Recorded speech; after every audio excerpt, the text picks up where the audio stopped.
Alright guys, on this episode, guess what? We're going crappie fishing. It's much that you're not really going to see from me. I'm not really good at crappie fishing, but I got the opportunity to fish with Shane. We're up here at High Rock. It's a little after 6 a.m. I'm going to go see if he needs help putting the boat in. And let's go from there, guys. Hopefully we get on a lot of crappie today.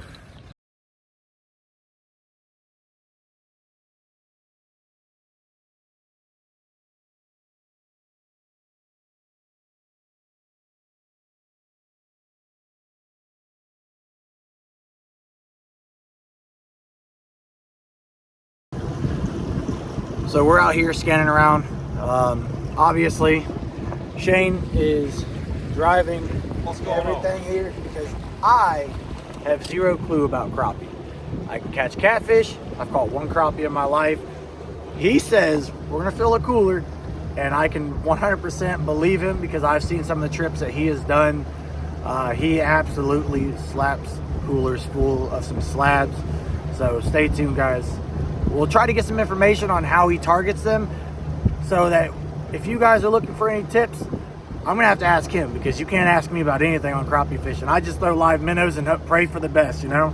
So we'll get out here, we'll set the camera up, do some fishing, and I'll ask him some tips and tricks for how to find crappie and how to get them to bite when they don't want to bite. Mine's set up where I'm only gonna see those white dots, and those perch are gonna be a lot lighter on that screen, and that crappie is gonna be sitting in the middle. Like I said, there's 3 or 4 sitting right up underneath that little pocket of bait right there. So that's insane. Like mine's not that in depth. Like I said, I have the Helix 9, so it's not as sensitive as your Helix 12. You can see there's a small little school of 4 or 5 crappie there sitting there together. They're just out here chasing that bait, and as that sun comes up, fish are gonna move to the brush, work up in the piles, and stack on it.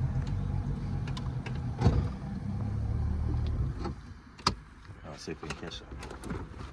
So what are you looking for? If you go to a new lake that you don't know, what are you looking for to try to locate crappie?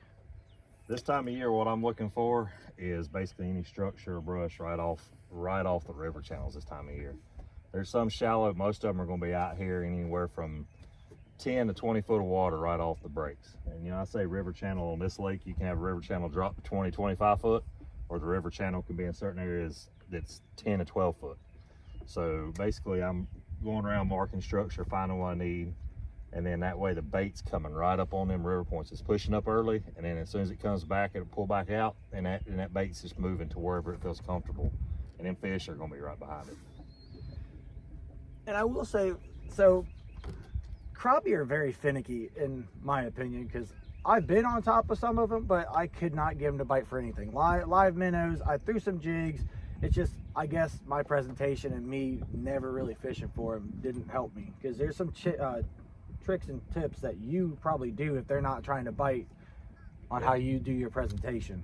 Yeah, there's certain times you can get the fish to bite. You can pull up, you're gonna have 2 situations. Either they're gonna bite or they're not. Most time if I pull up and I work them pretty good for a little bit and they're not biting, I'm moving. I'm not even waiting, I'm getting out of there.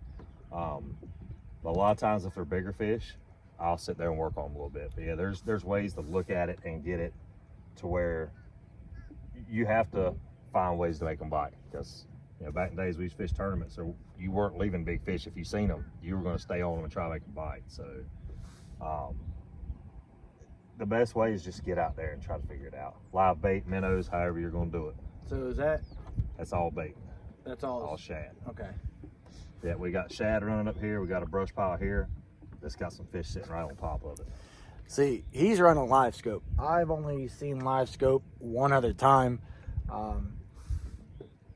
I've seen people where, I guess Shane does it too, you can actually watch them hit your jig. So yeah, you're gonna see them. You're gonna see them hit this jig right here.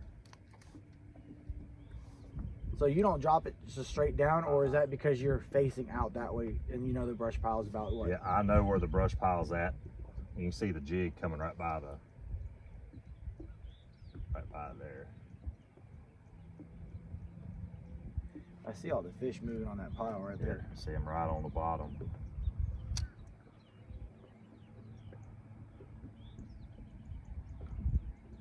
and it's key. And it's crazy how sometimes you've got to put that jig or that minnow right in front of them. I mean, you got to pretty much lay it on their nose.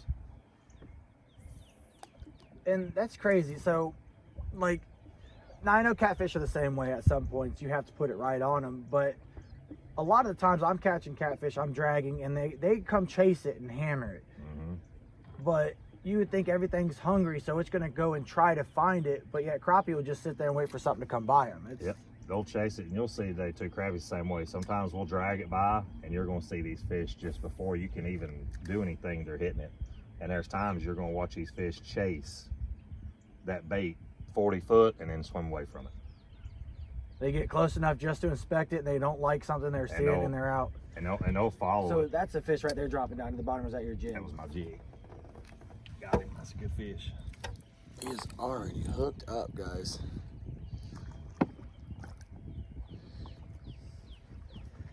Oh, that's a good one, dude. It's a decent one to start with. He says decent one. This is like, that's like close to my PB crappie right there. He goes, not a bad one. And you can, and when you talk about, when he's talking about how they eat it, not do it. When these fish are hungry, you can see he absolutely inhaled that bait. I mean, he didn't hesitate. If you're catching fish and they're inhaling it, you know you're in an area where they're eating good. Dude, that's insane. You just... Yep, it's a decent fish. Not a bad start for the morning. Well, and yes, I am keeping these crappie. Because here in North Carolina, one, I'm going to try to eat some crappie too. But catfish love eating crappie. They love eating spotted bass. So I use it. I'm going to use half of this for bait, and the other half I'm going to eat. I know some states, their laws prohibit you from using them as bait. North Carolina has it on certain lakes. Yes. Your yak and chain, you can use them anywhere on that section of it, on the yak and chain. So just make sure to check where you're at in North Carolina. Check your rules and regulations. I do know if we use them for bait and some chains that you have to have it filleted, and you have to keep the whole body, so that if you are checked, they have to measure out to the certain limit. And I believe the Catawba chain is, I think, 14 inches, or I think 10 and a half, something like that. Check your regulations. I don't really know. I do know regulations for catfish. For crappie, not so much, because I don't really target them as much.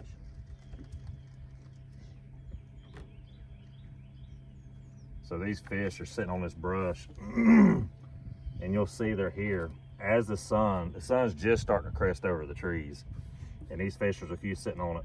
But as the sun comes up, you'll see fish move into these piles and continue to build on them, because they're going there for safety. They're not stuck out there for predators and catfish and striper to come after them and eat them out here, because that way that's their safety. I'll say, obviously right now, not a lot of things are spooked in this area.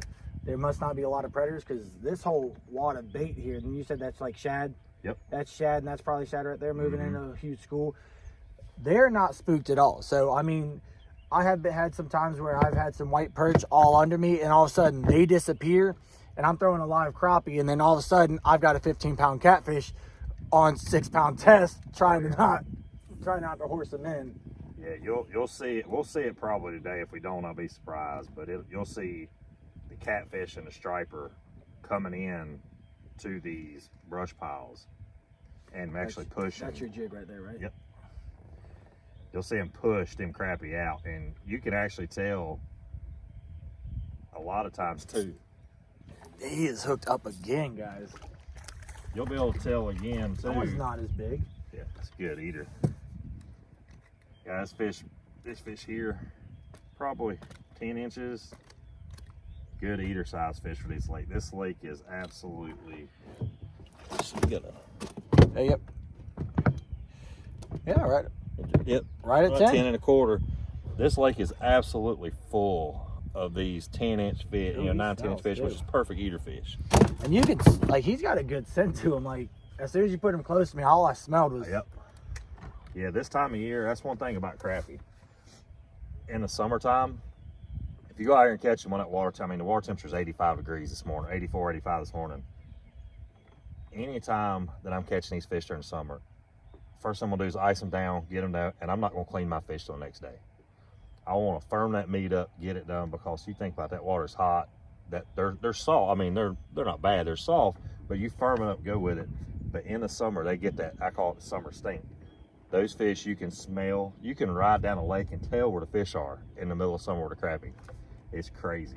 But like you said, it's like, Yeah. as soon as it come out of the water, it's like instant. And it's crazy how every fish has its own distinct smell. So if you're sitting there using shad for bait, you could honestly, like, if someone's cutting bait on my boat, I know what they're cutting because I can smell it. I will say white perch don't really have a scent. White perch don't have a scent. Bass, not really. Obviously, you know, I just smelled that crappie, and it was a robust scent. Ain't chasing it. This guy right here. Oh, you let it. See how you let it? Stop. He stopped. So that's the good thing and the bad thing about live scope is you can see these fish, but whenever you see them and you know they're good and they don't bite, that's when it gets frustrating. So I have a buddy, Seth. Yep. You know Seth Putnam, and he was trying to use live scope because there's this spot between two islands on Norman where we see a huge catfish all the time. Yep. And he sat there with live scope chasing that catfish, bumping it off that catfish's nose for like 30, 40 minutes. And he was like, dude, I get tired of using live scope whenever I'm chasing fish. Oh yeah. Because you see them, they're huge, and then all of a sudden, you know they're there, that's tournament winning fish, and it won't bite. That's right. So it just hurts your feelings. You're like, what did I do? And that just goes to show you not all the time. You're not a bad fisherman. Sometimes these fish just are not going to eat. Not gonna eat, that's for sure. In my case, I'm just a bad crappie fisherman.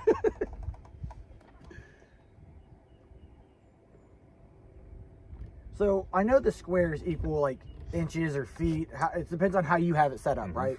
So yeah, basically all the squares, it depends on how far you're looking at once you draw it in. Right now, they're in 2 foot increments out. Same way you're going 2 foot down. The farther you go out,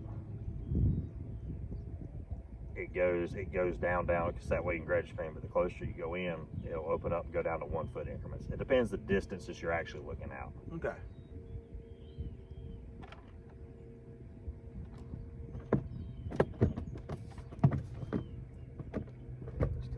Sitting there. So right here. No, they're right over here on this brush. That's all that right there is the pile we just Okay. come off of. It's got some. You see the size of those dots, Yeah. and then see the size of that dot. Yeah, that's a. How much bigger it is. See how those dots underneath that overhang are a little larger. Okay. Those are the bigger fish. We're letting Shane actually catch some fish because I don't want y'all to see me miss a lot. I'm going to practice before I turn the camera back on for me.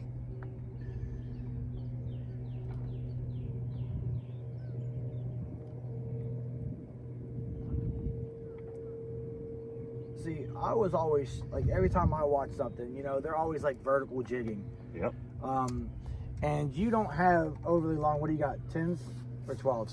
So this is a set 8 foot. 8? Now, when we're sitting over top brush in summertime, as those, right now this morning, there's not a lot of fish on the brush. It's just they're moving in. Yeah. But then I'll run 10 foot rods. We'll put 4 10 foot rods out here, ease up, sit right on top of the brush. And then basically we're just suspending the baits right on top of the brush and dropping it down into them. That's the way I really like to fish when they get on it good, because that's when you can turn around and just, when I say work on a hammer to fish, you can really fill a cooler up quick. And that's your Because jig right there, yep. falling, right? Okay. See, it's weird. Your jig was falling this way earlier. Now it's falling this way. Obviously, it's how you have your... It's all how Yep. the presentation, how you're letting it fall. And it's insane seeing this. You can see all these dots moving. Those are either piles of bait or they are single fish. Yeah. And you can see right here, that's where your live scope is. Right there at the top corner, you see that little start right there. That is where you are actually, that's where we are. That's the front of the boat. And the live scope is pushing out this way. Here they come. See, that's the thing. I guess they'll come after it, chase it, and then stop. See, he knows exactly where his jig is. I still play, let's find the jig before a fish hits it. Yeah, a lot of thing with the live scope where people get into it is you worry about seeing it, and the biggest thing is if I can't see, I don't care if I see my jig or not, because if I throw it out there, I'm keeping my live scope on the fish. If I can't see my jig lined up with that fish, I'm not where I need to be, so I'm gonna reel in and line back up and start over. Because if it don't matter if I can find my jig or not, if I'm not, like I said, if I can't see that fish, like right there. That's coming in right there. Yep. You scared whatever that was. No, that's all perch that just come chasing it. My luck is I'm going to be the one catching nothing but white perch out here.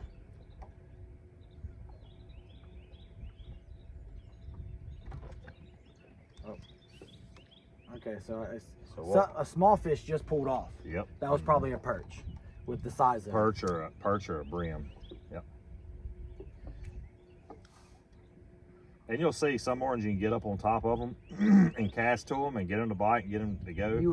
That all those little fish are sitting there. Anytime you see them fish are darting to that bait and coming at it fast, most time it's going to be a perch or a brim. And I will say perch are very, very aggressive. I love perch hits. Like me and my daughter will go fish the river bank or the creek bank, and you could tell the difference between a bluegill hit and a white perch hit. Oh yeah. The white perch usually hit one good slam, and the bluegill will sit there and pop, pop, pop, pop. Yep. But white perch are, man, white perch have, I think they are the cause of decimating a lot of fry too. Yeah. You get a school of 100, 200 white perch, no fry stands a chance. Yeah, when the perch come in and when we're minnow fishing with the rods out in front of us, when the perch come in, we reel up and get out of there. Because they will make a mess faster than you can clean it up with the perches. They'll tangle up everything you got. He's dropping straight down, looks like.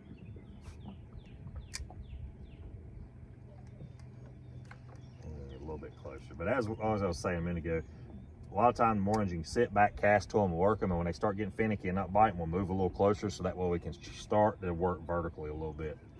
And that's what I've always tried to do. I've always tried to find some brush that has fish sitting on it with my sonar, and I'll get right above it with minnows on a drop shot. Perfect. Yep. And sit there and bounce with it. But I mean, yeah, you don't want. So this also helps you save your jigs too, so you're not dropping all the way down into the brush every time, right? Yep. Not every time. Yep. Oh, I missed that one. He is human. Yeah. He is not a god. Yeah, he missed that one. He smacked it, but didn't hold on to it. Yeah, as you were coming up over that brush, as soon as you got to the end of that super thick stuff is whenever he smashed it. Yeah, he'd come up because they're sitting right up underneath it. You can see that jig sitting right in there where that bait is. This one right here? Yep. There's your jig. And I know there's some good, that's a good one right there. Yeah, there's a couple good ones laying right in there up underneath. They're not, and like I said, a lot of times those other ones, them bigger fish will lay there and you've got to just kind of work on them and get them out. Basically lay it right on their nose. Well, see, Shane's tactic, what he's going to do is he's going to catch all the fish around those big ones, and then I'm going to drop in and catch the biggest one of the day. Oh, something's coming off of that brush pile pretty fast. Yeah, that was him chasing you right there, right? So if you guys want to reel back, like, a couple seconds, that dot right there, and he's going right back. He's going right back to where he was. He's not sticking out there. He was going right back into the brush. So what we're going to do is we're going to switch it up with these fish chasing a little bit. We're going to switch up, grab this minnow rig. Cool. And kind of show you what the difference on this minnow rig. A lot of times this time of year they're chasing bait. You always want to match the hatch on what I tell everybody's doing. You want to match the bait size, match what they're eating. Sometimes the size of the minnow is key on getting the fish to bite or not. Because, I mean, when I say match it, I'm talking the size. There's mornings we'll go through and I'll be like, hey, I want to the smallest minnows I can get whenever y'all are filling it up. Some days you want the big ones. So a lot of times if you can get them little bitty tiny minnows, that's key on doing what you need to. So whenever I'm targeting white perch, yep, I 100% love using live minnows. It's so much easier. You're catching more perch with minnows than you are red worms. Don't get me wrong, red worms work when I'm catching white perch, but I'm different. Whenever I'm going for white perch, I want the bigger minnows because I'm looking for those jumbo white perch. I'm looking for the ones that are the size of a dollar bill. Yep. That way I can get some cuts off of it, and if I do want to run it live, I'm going to run it live and throw it into a log jam, and hopefully there's a big flathead in that jam. But, I mean... Let's see how small. Just a teeny little minnow. And that's crazy. So time of year, like he says, match the hatch. Catfishing's the same way, bass fishing's the same way, and I guess crappie fishing's the same way. There's times of year where I can't buy a bite on bluegill, but I throw white perch, I'm getting it. Then there's times where they don't want anything other than gizzard shad. Or in Lake Norman, it's herring. You use herring in Norman, they catfish destroy it. So I change my baits with the time of year. And I guess the same is true for crappie. Yeah, it's all about finding what the fish want. I mean, it's not like a bluegill where you can throw a piece of bread, a worm, yep. popcorn, whatever, and get it. So he's got like a bobber stop on his line with a little egg sinker. So what I'm running right here is just a little 1/8 ounce egg sinker, and then I've got a bobber stop, just a little black rubber bobber stop, and I got a number 6 Eagle Claw ELF hook. It's not a true light wire, but it's not a bait hook. It's right in between. I like these because I can pair them. Those ELF hooks, I can pair those with 6-pound, the super stretch slime line. And when I pair it with that and I get hung in that tree, I've got just enough strength in that line where I can pull it out and open that hook up just a little bit and not lose my rigs all the time. If you go with a regular bait hook or the other ones, you'll break your lines all the time. If you go with an extra light wire hook, you'll end up, when you start getting on bigger fish, sometimes you can, lose them trying to pull them out of the brush because you're straightening the hook when they get hung up in the brush. So yeah, the bait hooks that I have manufactured, they're thicker gauge, but I'm not fishing brush piles for crappie. I'm fishing pretty much flats, drops, channels, and there's not much debris around. So I mean, I use a thicker gauge, and he is dropping that minnow straight into that brush pile. I seen that one. I'm getting better at tracking it. Come out. God, dude.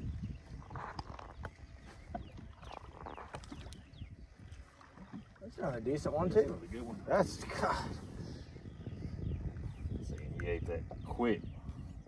And I will say, that's not even one of the biggest marks that were on that. No. So what we're gonna do now is we're gonna flip this up and put Matt on one. Oh, don't do that. Don't do that. All right, so the biggest thing when we're doing this is this thing, you just think about all these fish are predator fish. First thing most people want to do when you see that fish coming to it, you're going to stop reeling and let him eat it. Keep easing that bait away from it. Just a nice steady reel. And what you're gonna feel, sometimes you're gonna feel that big thump, and then sometimes you're just gonna feel that rod just start to load. You're gonna feel a little pressure on it, and that's it. Hitting the spots is key of hitting exactly where it needs to go. It's crazy. So we're gonna watch his bait fall. Just let it fall, let it fall, let it fall. These reels retrieve pretty quick. All right, starts nice and slow and steady. Now you see your weight come up. Now you see the minnow drop behind it. Stay nice and slow. Stay steady. Stay steady. Keep coming. The one's looking at it. Yep, he turned and come out after it. He's still. Keep steady. Keep steady.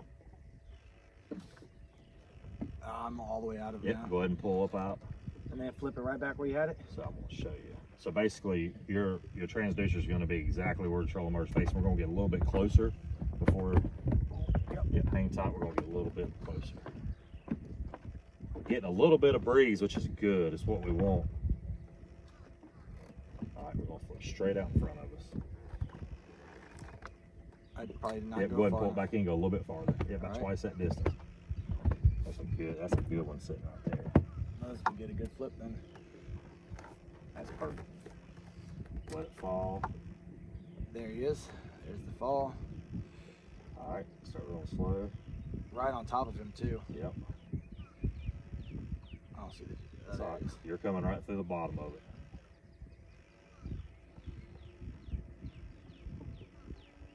Keep coming, keep coming. Nice and slow. He's in there. Keep reeling. Open it up, let it fall. See him starting to come in on the bottom? Yep. All right. So I'm like right in front of him too. All right, reel it up. See, it just goes to show you, it's all Go It's all about the flick of the wrist. Yeah.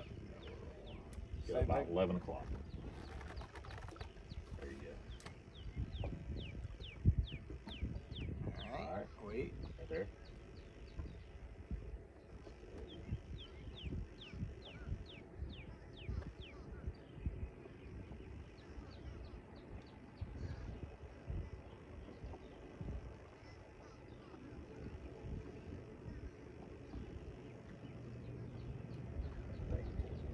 Shane would have already had 3 by now. You hit it? Yeah, I felt a little. All right. Same thing. Real short right where it's facing. So I'm dropping right into All right, it. there, Okay. stop. Nice slow retrieval. So I'm right over top of the brush right now, right? Yep. Stop. I see him. We're gonna sit right there for a second and let that bait do his thing. He came up for a second and looked at it. Yeah, see the other one's coming up? Yep. Open the bell, let it fall. Okay. Right there. See, now you're right in the midst of them. Start up a little bit.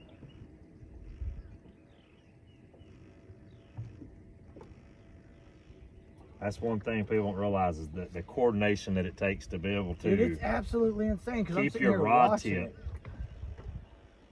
Let's see. We're sitting here watching them. They were swarmed around it, but I don't think those were their crappie. All right, just reach out with the rod and just drop right out in front of you. Yep. And stop.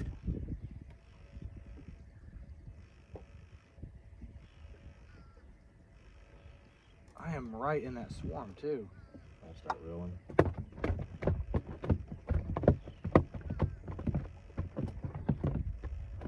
Something, Stop, open it up, let it fall. something small is tapping. Oh, there's some big ones on the Some bottom. brim, right there, stop.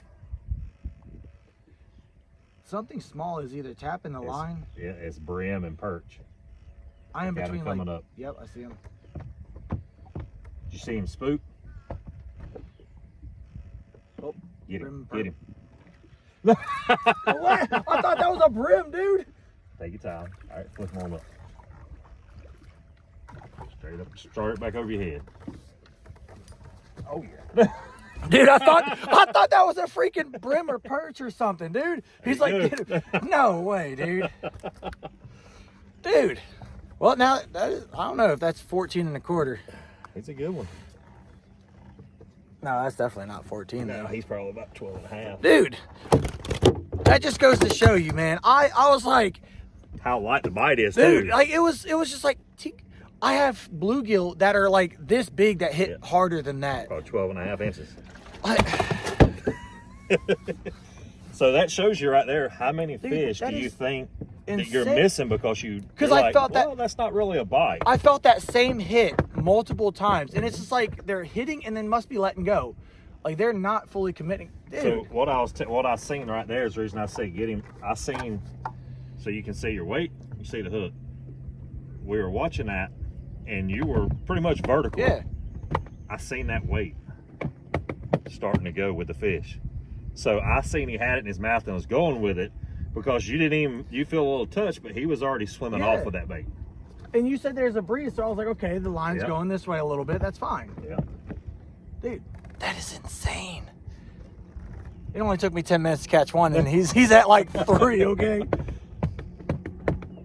We're gonna drop on this seat. You see how these fish are sitting out here? Yep. All these, there's some nice fish sitting around that bottom lay down. So just pitch it right in front. We're gonna pitch, yeah, about 12:30. About how Nice far? little long pitch, about like we were doing earlier. Oh, I passed him. Roll it back up. Yeah, because I Once you get it out and hits water, just leave the bell open. I need to get like 6. Oh, something was. They were chasing the little ones. Yeah, just leave the bell open and let it fall. Because if you close the bell too early, it'll end up pendulum back to us. I think I went there. It is Yep, right all there. right, close it up, start reeling. Come on a little bit faster. So we're gonna get it up and over that. I lost the jig. Right, now you're in, right there. Now steady.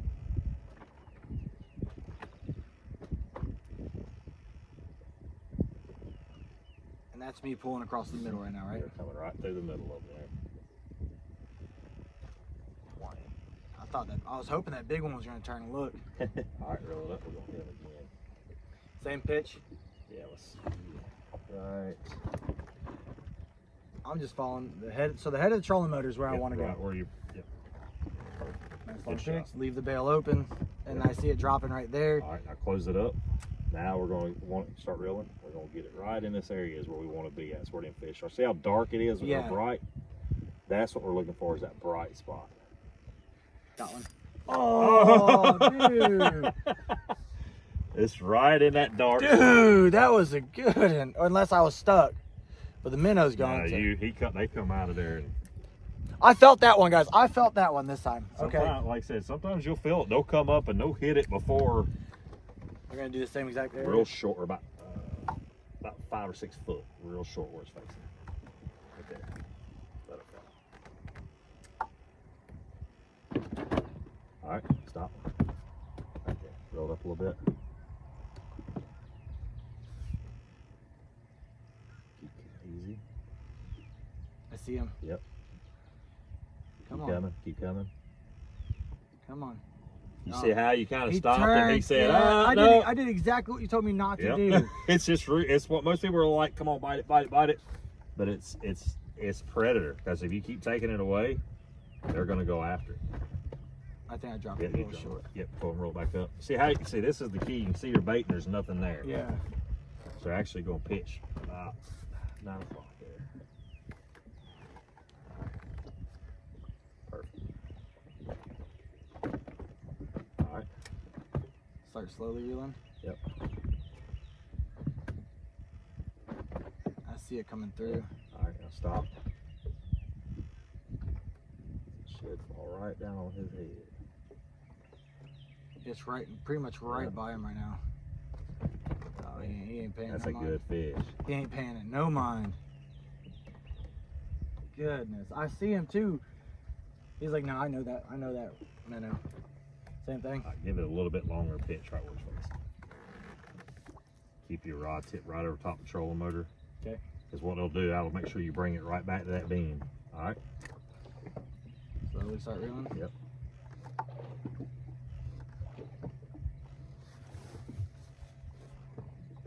See, once it gets inside the fish, right there, oh, something's Yep. chasing it. Something Again, small. like I said, that point you don't care if you see it or not. You're just Yeah. going off of feel. A bunch of small things are chasing it. Yep. All right, reel it up.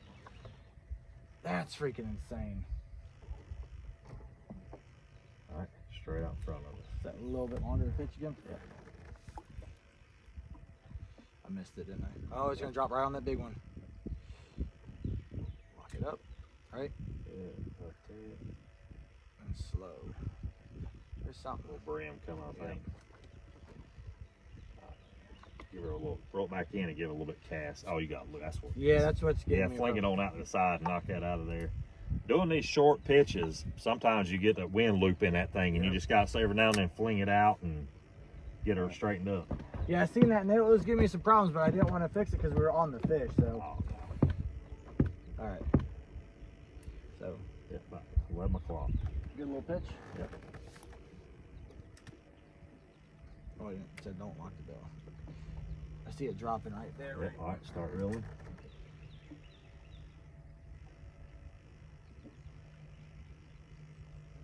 I'm in like the big brush pile there. See him? You see him come out of there? Yep.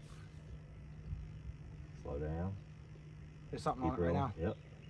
Keep reeling. He's chasing it. Good fish chasing it too. Oh, he turned off. See how you're coming right through the thick Yep. stuff. There's something looks like it's hanging on the top left of the thick stuff too. Mm-hmm.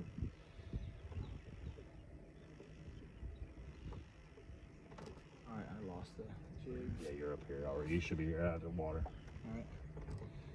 There we go. About 9 o'clock. Same pitch. Leave it open. There it is. All right. Start reeling Yep. nice and slow. So we're working these little lay downs. We're trying to pull those fish. Those last couple big decent fish caught right on the bottom in them lay downs. Got There he is. Got it. I seen him that time. I Yep. seen. I felt tap tap tap. Oh yeah, not a good eater. Good eater. Good 10.5-inch fish. Will you just relax for me for a second, dude? So all these are in the top of the mouth. Like Yep. whenever I'm catching, whenever I caught mine, it's the corner of the mouth. Yep. Goodness, man. On them right there, take that little, yep, and get straight back down with it. There you go. God, they stink though. Yep, it's that summer, there's that summer slime. That's what I'm saying, that summer stink. They But Bo, trust me, they taste good when you put them in the fryer. watch this. Watch this. No, watch. I want you to see. It's the feel and the technique. I want you to see how fast he can catch one. Oh, put me on the spot now. I don't mean to put him on the spot, but let's watch that rod tip too. It's just because he's been doing this for so long, and he sees it. He sees what the fish is doing. I'm pretty sure he can tell you right as soon as the fish goes to open up to eat it. See, all them bigger fish are sitting right on that lay down on that side on the bottom low. And it's trying to get through the littler ones that are sitting above them to get to the big ones. Yep. So I will tell you, the most crappie I've ever caught in my life is today, 2. So we about to put a hurting on it then.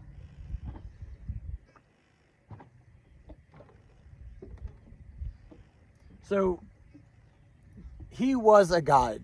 He's still technically, you still have your guide license, correct? Oh yeah. Mm-hmm. And it's just with what's going on with his current job, he's actually working for Catch the Fever. Everyone should know that. You are the sales manager? Yeah, I'm the chief sales officer for Catch the Fever. So I handle all the anything wholesale distribution. Anytime you see the products in the stores, that's what I do, is work with the dealers and stuff to get products in the stores. So I mean, he sort of had to back off the guiding. Yep. For that, and I'm glad, because I hit him up a couple times asking him questions, you know, hey, how should I target him, what should I be using this time of year, you know, hey, can I get a trip with you? And I was just so happy to be on the phone with Caleb. Walked into the shop, I think it was Wednesday or Thursday, and Shane was like, hey, come on out. I think actually it was probably Monday or Tuesday, I think. Yep. He was like, go ahead and come on out, we'll hit it. And I was like, abso-freaking-lutely. I know it's the 4th of July. He said it's going to be a quick morning trip because the boaters are about to be absolutely insane. That's a nice one. See the fish in the bait right there? Yeah. That's your fish that's come off the pile, and they're actively feeding on that bait. But you're competing against that huge ball of minnows.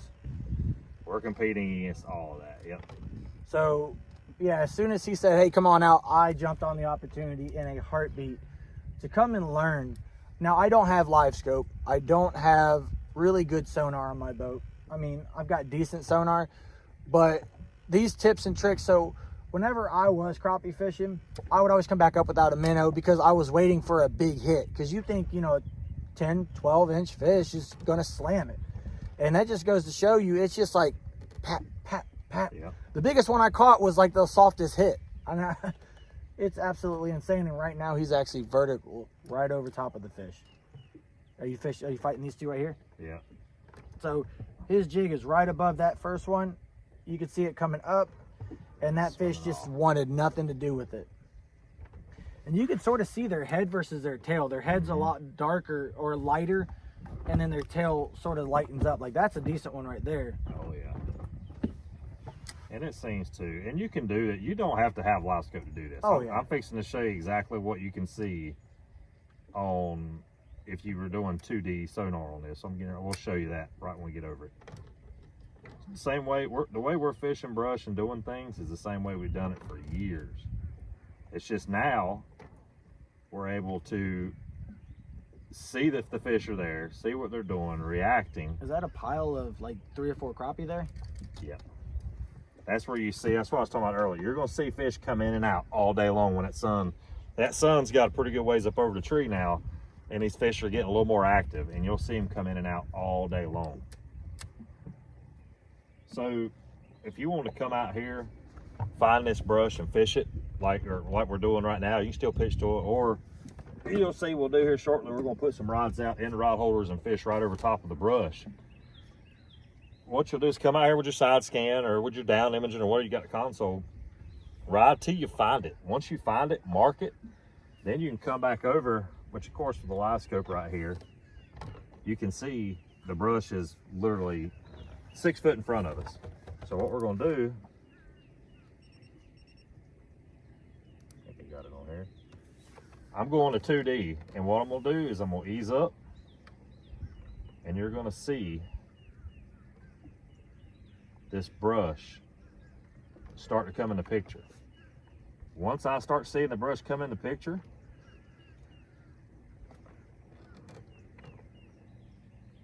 see that there right it comes. there. Yep, here it comes. That's your fish on the bottom. Yep.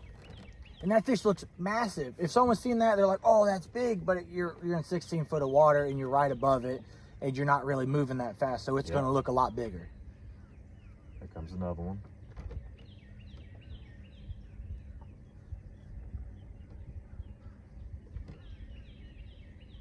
That's like a big school. Let's see if we can get you guys down a little bit closer on that. Got you here. This wind blowing us around here.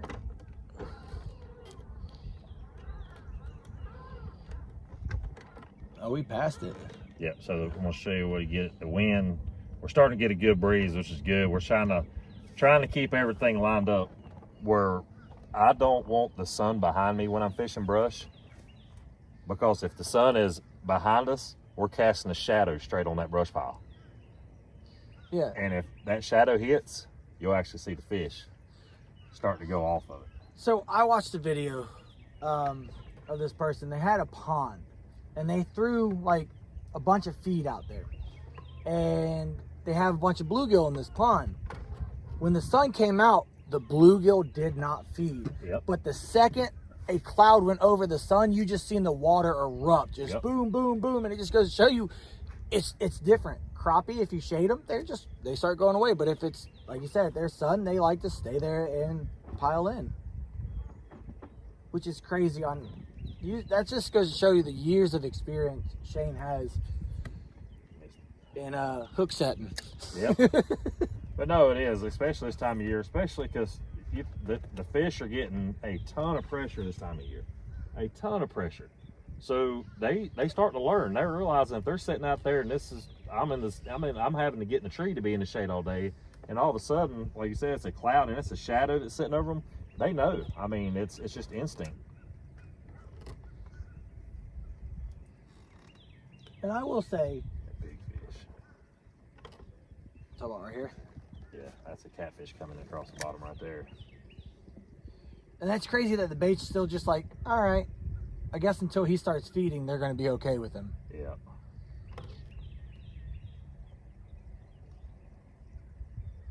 See him chasing it. Yeah, I do. Oh yeah, he's right there. Your minnow's right here. Right here. Oh, you're right. Oh, what is? Oh, I'm looking in the wrong direction. See? Oh, I do see him. He's right under your minnow too. He's turning to it. He's chasing it up. He's chasing it up. Oh, that's a good one too. Come on, buddy. I know you're hungry. And he goes right back down into the He's just cruising. There's like no, you got to find the ones that are ready to eat and the ones that are ready to go after it. So he thought about it. Do you think it's because of the reaction of the minnow coming by him? He actually turned and started checking it out. It's the reaction coming in, but then he's gonna look at it and go, like I said, you seen how much bait they've been feeding on. Yeah. For this last little bit. I mean, it's just like a smorgasbord that's swimming by them every few minutes. They got a buffet that comes to them every little bit, so they don't have to put any effort into it. And that's the difference in the species of fish too. So if you were in channel cats, no matter what, they're going to eat and they're going to throw up and they're going to keep eating. Channel cats, they just that's why if I run into a big pile of channel cats, I will slow it down and try to get my baits under that big pile, because there's always a big blue on Lake Norman sitting under a pile of channel cats, because they feed and kill bait. The bait drops down, that blue's just like, I'm just going to stick right here and just keep eating what they're dropping. Yep.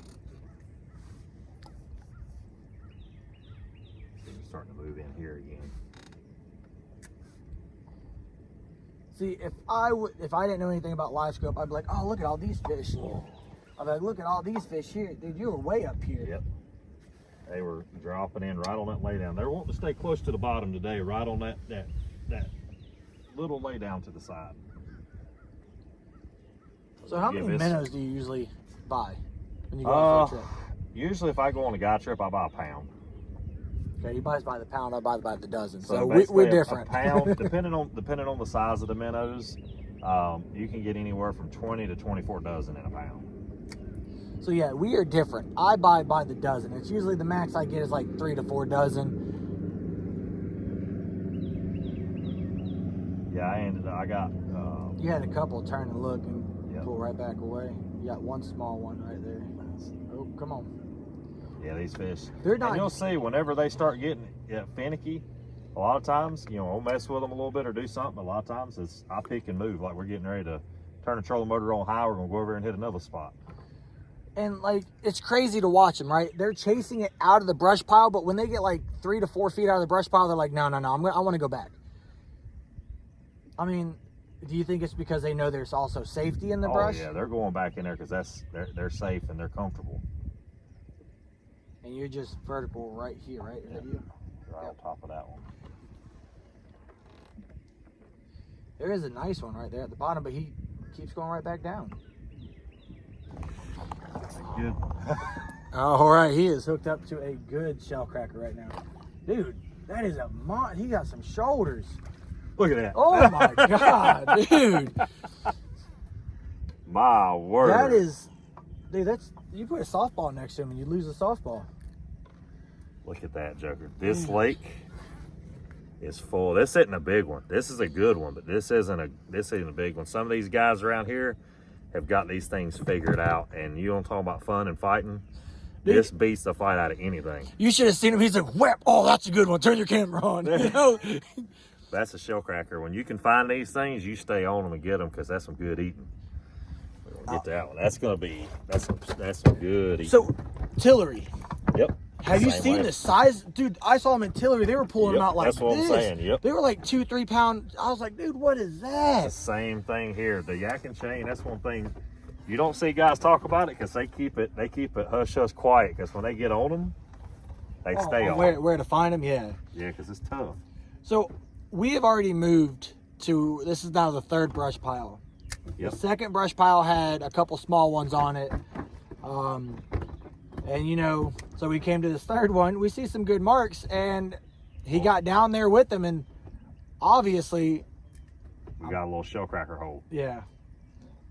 And I'm not opposed to catching shell cracker, man. I grew up catching bluegill, shell cracker, warmouth, largemouth, all in Florida. I grew up in Florida. I mean, everyone's like, "Oh, why would you leave there?" Man, it's too hot. It's too hot. I love the seasons up here. And everyone's like, "Oh, yeah, it's unfair," because I tell them my PB largemouth is 11.7. Yep. And my PB largemouth is bigger than my PB channel cat. Yep. I'm 11.4 on channel, 11.7 on largemouth, and people are like, "Oh, that's insane. Where'd you catch it?" I was like, "Florida," and they're like, "Oh, that's easy." Yeah. Oh, it's still not easy catching 11-pound bass in Florida. See, that's got me excited about this hole now, because that's, if you get a core of them, Bo. Whew. Sometimes on those things, on shell crackers, you can pull up, you can find them laying on a log, and they're everywhere. See, my thought process was whenever if I was going for the shell cracker here, I would have instantly changed to minnows. And he's still throwing the jig. Obviously, he's still looking for, crappie and shell cracker. Yep. Shell cracker bite on jigs too. If I was fishing these shell crackers, if I had what I wanted, there'd be some worms dangling right over top of that pile right now. I'd be having those minnow rigs out there for the crappie, but they'd be having red worms tied to them. And I think maybe I mess up when I crappie fish because I run a drop shot rig. I have the weight on the bottom and then about a 3 to 4 inch line sticking off with the hook. So maybe my weight's getting in the way, because I've seen that they have always chased from underneath on this. So they could be, getting spooked by the little egg sinker I've got on there. Yeah, they could be. A lot of bottom bouncing is good on certain times of year. Wintertime, a lot of bottom bouncing is pretty good. But I'm not, most of the time I'm running a double minnow rig, but I don't bottom bounce a whole lot. And that's air releasing again, right? Yep, that's air coming off the bottom. There's some nice ones right here. Yeah, there's... Right between us and the brush pile.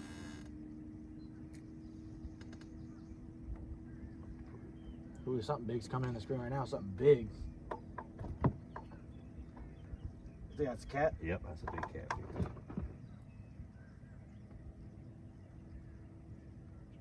Yeah, he's cruising.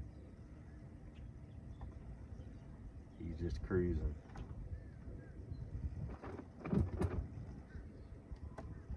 He went right in that brush pile.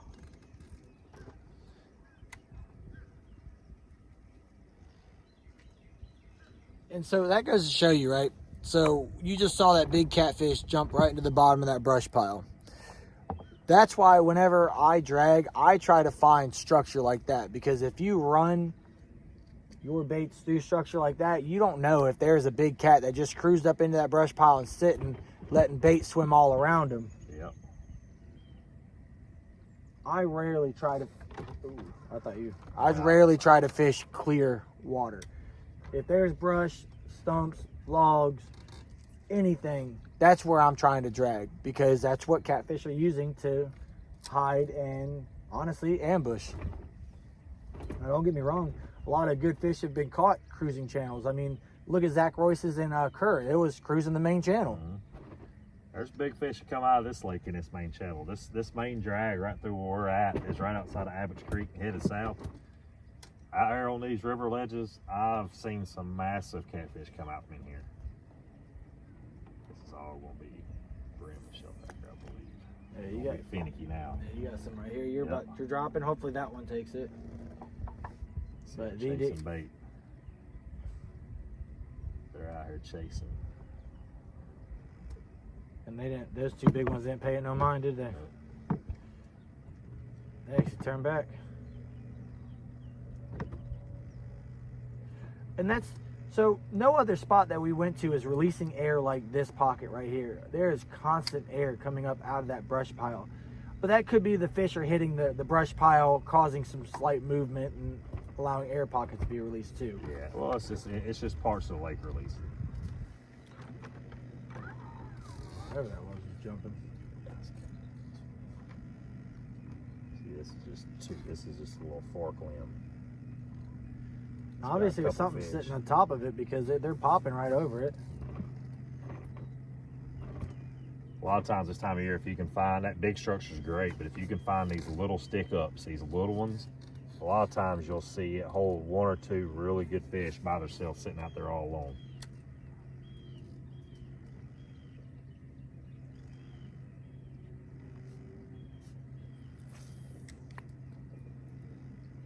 He casted right in the middle of the fork, basically. Just dropping right where that one fish just went in.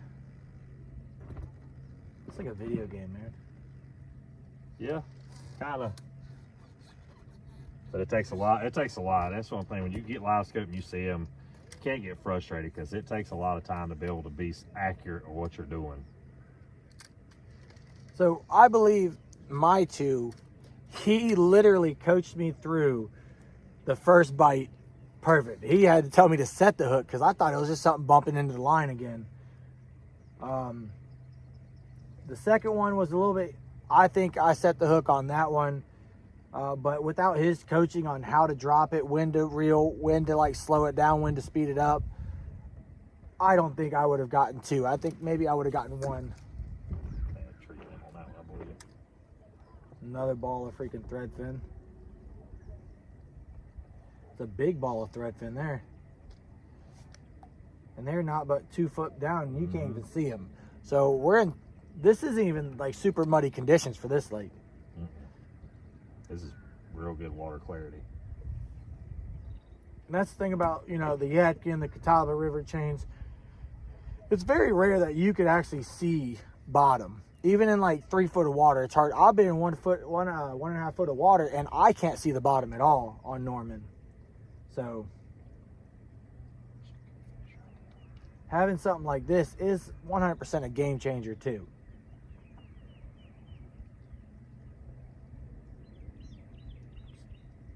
I'm still trying to find your jig. You on the back side or the front side? Oh, got him. I was dead in the middle of it. Got him.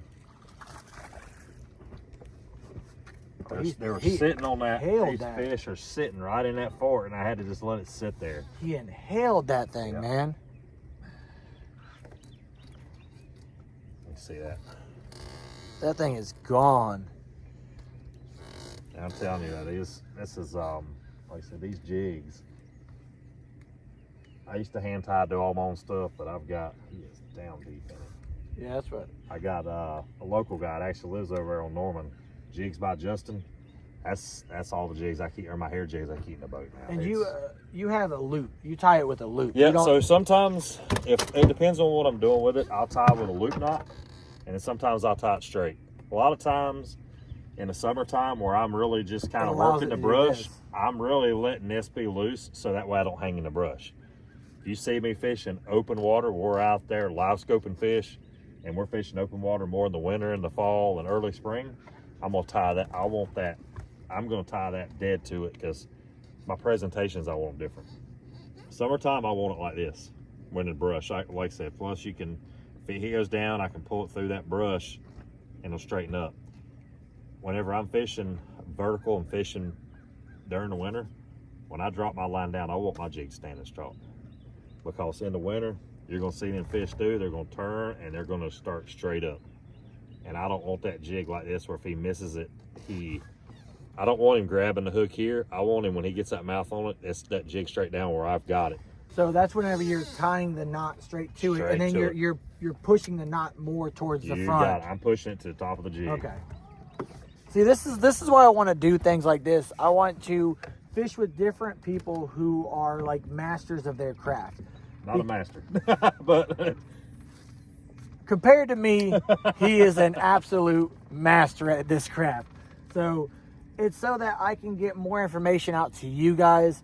When it comes to pulling boards, if you have questions, I'll answer any question you have. When it comes to anchor fishing, good luck. I'll scan some fish and I'll anchor. Some people have it down to a science where they're like, if I anchor at a 45-degree angle here and I cast it back here, whenever it hits the bottom, it's going to be right here. I cannot do that with anchor fishing. Now, when it comes to dragging, most people will set a course and hit go. I am always on that controller, because I see something, like if I see something changing in the graph, I'm like, nope, I need to kick it this way just a hair. I need to kick it this way. And so I'm constantly changing when I'm dragging. And just like you, different aspects of how they're reacting is how you're doing it. You switch from the jig, it wasn't doing too hot the first spot, then you went ahead and did some minnows. We caught what, 5 there? And then over here, you caught everything on a jig. Yep. So it changes on what you're doing with it. And like I said, it really pushes, it really pay attention to what the fish are telling you. And that's what if the fish are biting minnows, you bite minnows. If the fish want the bait moving, you keep the bait moving. If you catch them when it slows down, you have to adapt, and that changes. Like I said, we can sit there and catch them, and all of a sudden they're going to cut off. Well, it's either two things: you leave or you change your presentation. So once we get out here, like I said, we're going to hit one more spot here. We'll go to the next spot, then we're going to get the long rods out, set them in, and we're going to push up on the brush piles to be able to show you how we're going to do it without having to cast do it. That way we'll utilize the spotlight, utilize the boat, be able to mark a spot, like we used to with an old marker buoy, and sit right on top of that brush and fish. And you're going to see the difference of how that works with the presentation side, because that's key. It's really key. So my tactic whenever I fish this last ice bowl, and I heard so many people going, oh, I don't want to fish it. I don't want to fish it. It's frozen. And I said, look, this is the time that you actually have a chance. When everything is frozen, everybody's spot is frozen up. They're changing their game plans. And I noticed everything was suspended at 30 foot, a day prior, or 2 days prior, actually. I got there, I put in, I scanned around, and then I didn't put my boat in the water for the next 2 days. Everyone else is sitting there running and gunning. I said, this is what I'm going to do. And I found out, like you said, changing presentation, that they weren't hitting just if they were suspended in 30 foot. I would find a deep drop off, like 60 foot, and I would speed up as that drop off was. I'd pull my bait up, and then I would dead stop the trolling motor. And as it was coming down, that's when we were doubling, tripling, and quadding. And people are sitting there pulling next to us like, what are they doing different? I'm changing my speeds based off of what I'm seeing the fish do. Yep. So you can't just go out there with one thing in your mind and, hey, this is what I'm going to do and it's going to work, because it's not. You have to change and adapt. And I've learned that when you're jumping out of deep channels, speed it up, pull that bait super high, and then stop and let it slow back down. And as it's going through where they're suspended, that's usually when they're slamming it. Look at that bait. That? Yep. Holy crap. That's everywhere. That is a one and done throw, but those are probably super small thread fin. Well, I mean, those are probably pretty good size considering we're looking 60 foot out. Oh, I didn't know we were 60 foot. That bait is Y'all see 20 foot wide. That's a 20 foot wide, ball. 14 foot tall. That is a bait ball. That is a one and done. You throw it, you drop it in the cooler, and you shovel the rest off your boat. Yep. That's all. See? Bait. It's all bait. Bait. That's insane. And you see where there's like pockets of it. They're like wrapped around that pocket, but then there's nothing in the middle. It's like, what is in there causing them not to go to that pocket? Because the bait's in there. The fish are in there pushing that bait out. And it looks like a little tornado coming off the bottom. That's a massive. You talking about right these ones that you saw Yeah, like right by here? I seen a There he couple is. good fish right on the bottom. Now, that's bait Yep. right there. I seen them right there. Oh. Fish sitting right on the bottom on that lay down. So sometimes, like I said, summertime, we caught them good fish that really hovered the bottom. This is a lay down. There's a log. It's real tight on the bottom right here. This one right Yep. here, right? Mm-hmm. Okay. And they're sitting under that. They're sitting right up next to it. Yep. Okay.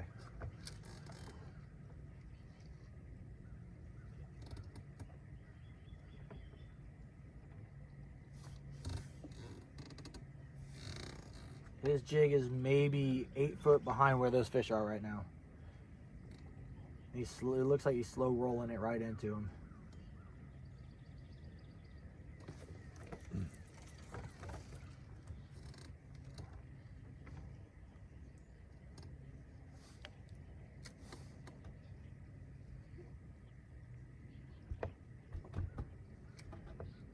Oh, he's about to drop him right on his head too.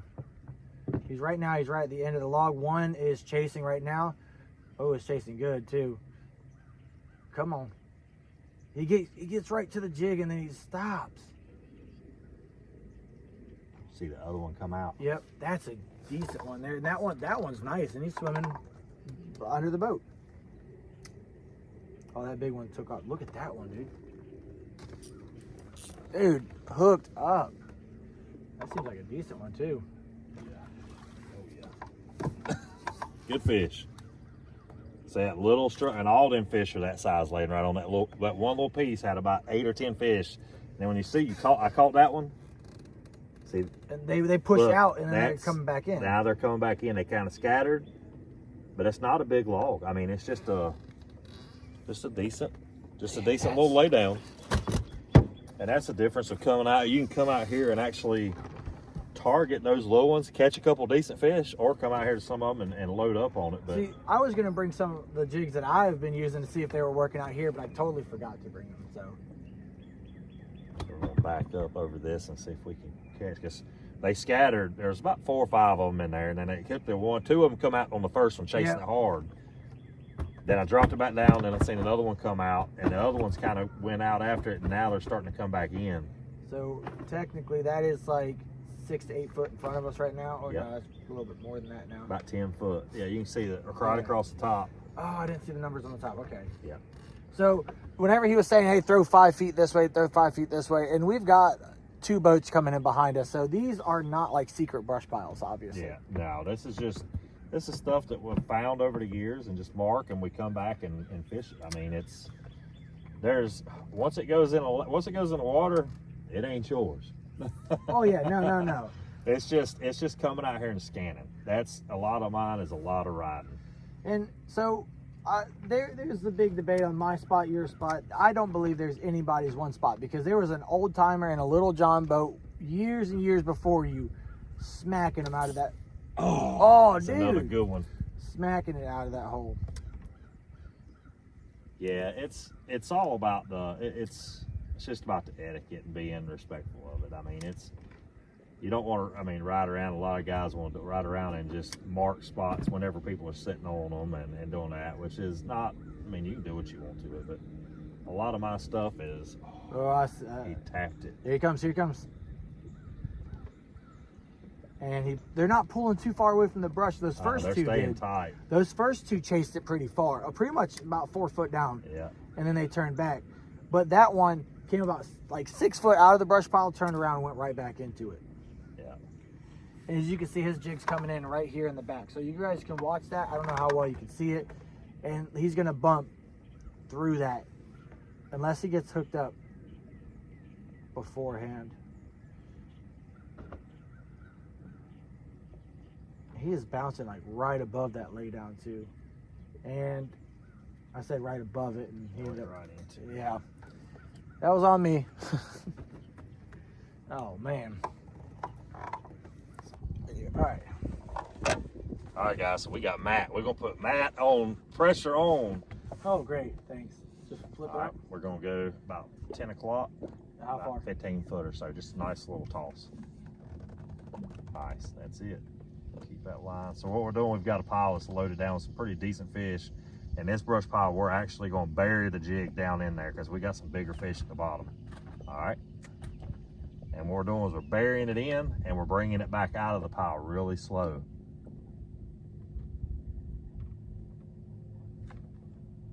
By the way, off camera, I did catch 2. All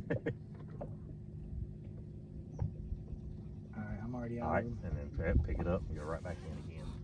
Same exact. So follow the trolling motor about 10, 15 feet. Go ahead and go about 25 foot. Give it a good one. There you go. We got a little bit farther off of it, but now we're dropping that jig right down in. Dude, that jig is All dropping right, quick. right there. Hold your rod tip up about right a little bit more. There, get him. I'm in the brush again. Brush. So when we're doing it, I think what was some of the one you were doing? No, he's on there. Or if that's a fish or nope. The Projectiles. yep. So what we'll do is we're gonna hold that rod tip, because if you're holding the rod tip down, you're getting a line pull. If you got it up, you're gonna feel that fish just load a little bit better. And I will say, guys, don't ever feel like, hey, I fished long enough, I know what to do. Because like I just told him, I feel like a kid learning how to fish again, and it's so much fun. All right. Oh, I didn't get to the back where all those big ones are. You're good. Just feed it out, feed it out, feed it out, feed it out, feed it out, feed it out. All right, rod tip up, and then nice and slow retrieval. Yep. I'm running right through a couple of them right now. None of them are seeming to be too interested in it on this one right here. All right, reel it up. Yeah, I seen it come right off the tip. Give it a cast right out in front of us a little bit farther. There you go. That's it.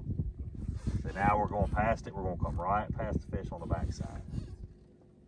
Beat it out a little bit. Go ahead and Yep. wait. Go ahead and lock it in and get that rod tip up. Yep. And you see your jig. Go ahead and reel it up quick. Quick, quick, quick, quick. Quick. All right, now steady, and you're going to bring it right through them right there. One looked at it. Yep, It seems keep like. it coming. Oh, he hit it, and I missed it. I missed that one. I felt the thud. They're still chasing too. Yep. Open it, let it fall. Feed it out. It's a decent one right there. Oh, dude, I see him. That's a big one. All right, Oh, he's drop running. it. Still. He went the other way. All right, reel it up. Cast Dude, back that was a big one too. I see he turned and he was interested. on. Getting a good wind coming. Let me get this boat spun. I'm gonna tell you. So before the camera came on, I think I made 3 casts and I caught 2 fish. Okay, one was a catch and release. He didn't make it into the boat. All right, straight where it's facing. How far? About 20 foot. Go give it a little. There you go. Perfect. Should be enough line to let it drop. Right there. Start working. Here it comes. Keep work. Keep coming. Keep coming. Keep coming. Keep it coming. Keep it coming. Oh God! You're getting it. You see how once he gets chasing it, you're speeding it up real, just steady, like speeding very it just steady. enough, like that minnow's trying to run away from him. There you go. I see it. I see it. All right. Right Now tip steady. up. Yep. Nice and steady. Keep it coming. Keep it Oh, dude, he came at it hard. coming. Keep it steady. They're still chasing. Uh-huh. What are they doing? Bite it, man. Keep coming. Just bite it. Open it, let it fall. We're right past the brush, right? Yep. What I'm gonna try to do is get it, make pull them out. All right, roll it up. They didn't chase out like I thought they would. All right, go ahead and roll it all the way up. So we got a bunch of small ones, like. That way. Yeah, we got a bunch of good fish on here, guys. Like I said, we're just trying to hit them with the jigs right now because that's. I told him I had never really caught him with jigs, and now I've caught 2 with jigs. Yep. We're falling behind the brush pile. Yep. You're right there. All right, start working. Keep it coming. Keep it coming.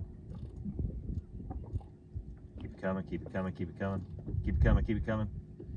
Come on. He is all over it. Open it. Let it fall. Yep. All the way down. Dude, they're chasing. There's like. Right there. Stop. Start reeling. Come on. Come on, guys.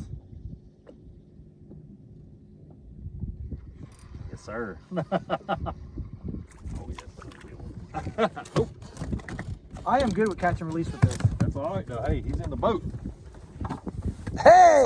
It's all about getting that meat. Let's do it again. So we're still about 20, Yep. 24. Seems like it seems like the active fish are here on the front side of it. So as we're We're gonna pulling let it it fall, let towards it us. fall. We're gonna let it go on down in there. Okay. Let's see if we can find you a big one. All right, start working it back slow. Tip up. Nice and slow.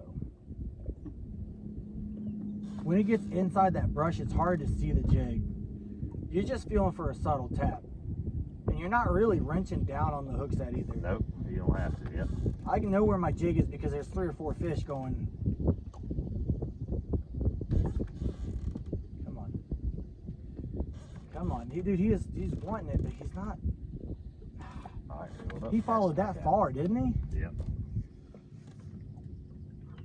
All right. Yep.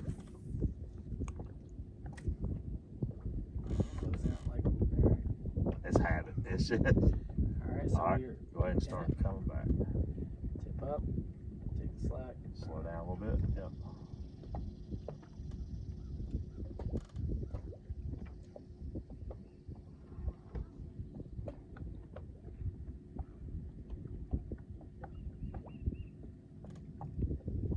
All right, reel it up. Yeah, see it. We're right on the edge of it. Yeah. So now we're about 18 feet. Yep. Alright, so we're gonna fall right on the backside. We're gonna let it go down about where that bottom one is. Hopefully fall right on his head. All right. Coming.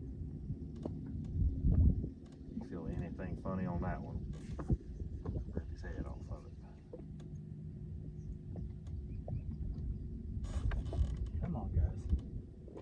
All right, open it, let it fall. So we're working the backside of the brush through it, and then when we get to the outside, ooh, I'm gonna keep it out of that brush. Easy, easy. Don't worry about keeping it out. Very easily comes in. Keep reeling. That big can come out of there.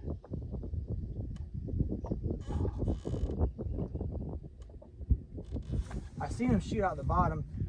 I'm gonna do one more cast while he gets a minnow going. See if I can do this. Go that way. Oh, dude, I went the wrong way. So look at that. First cast by myself, messed up.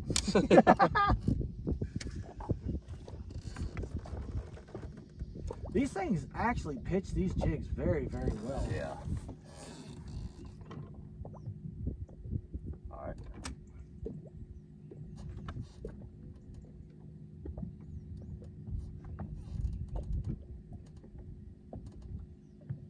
Trying to keep it right above. All right, reel it on up. Do it again. Trying to keep it right above that transducer. All right, that way.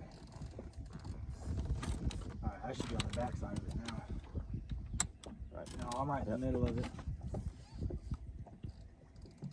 All right.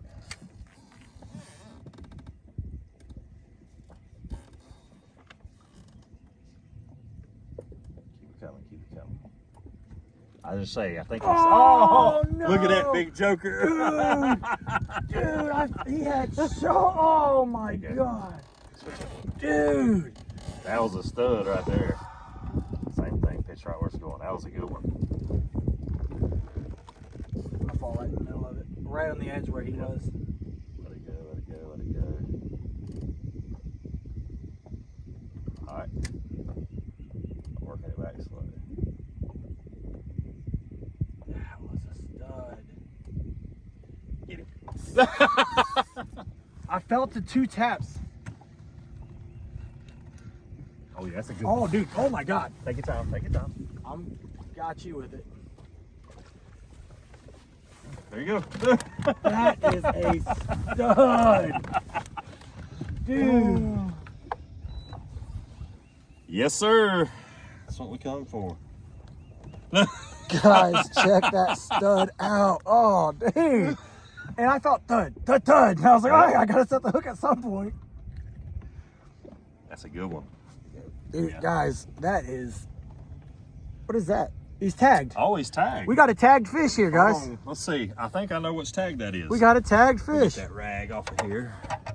I think that may be a Yadkin River Crappie Trail tag. You want to release him then? Yeah, because some of these, we may release this one once we get the number. Let's see what it is. It's pretty cool. It's not very often you catch tag fish. 25468.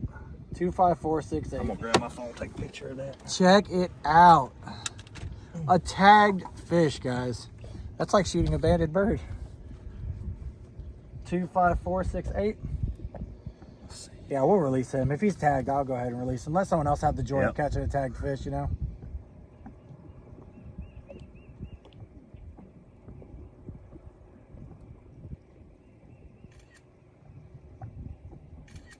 Let's get you a good picture there. All right, hold him down like that. Don't worry about your pinky. Bend him back right there.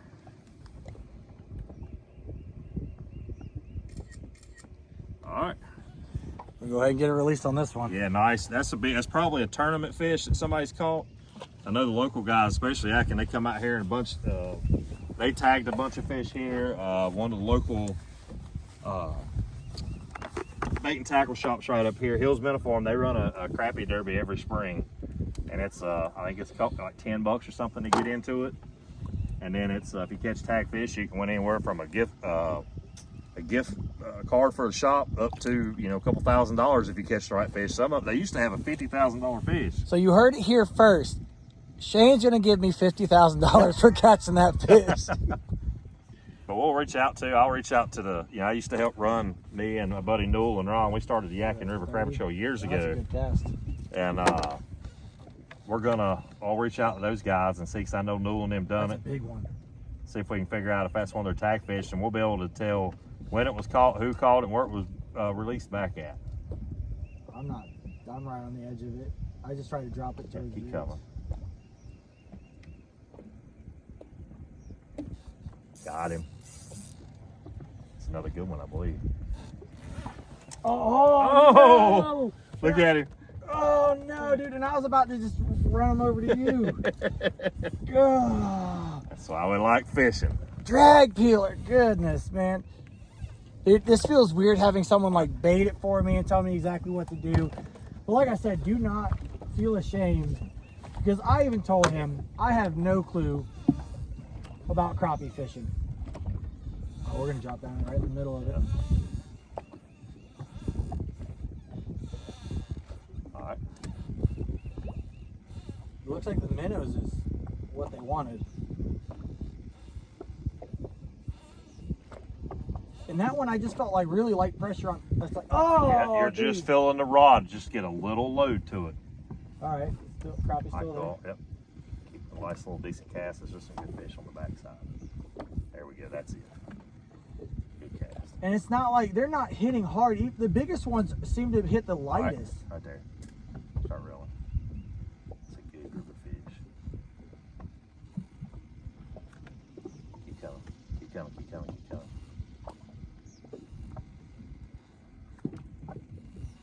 Super slow retrieval.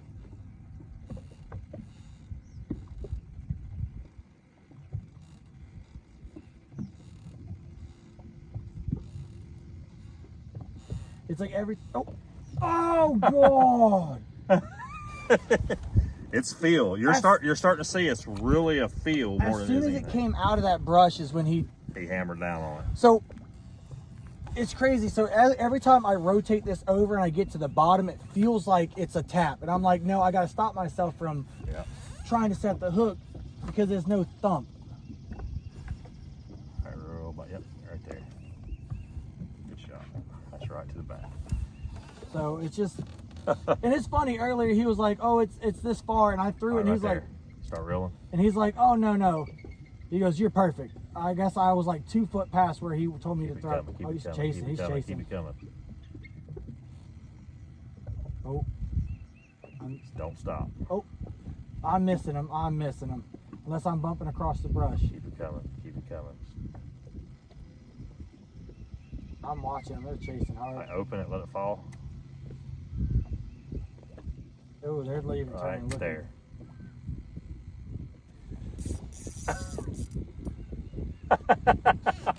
Dropped it right in the den of them. Dude, that's a good one.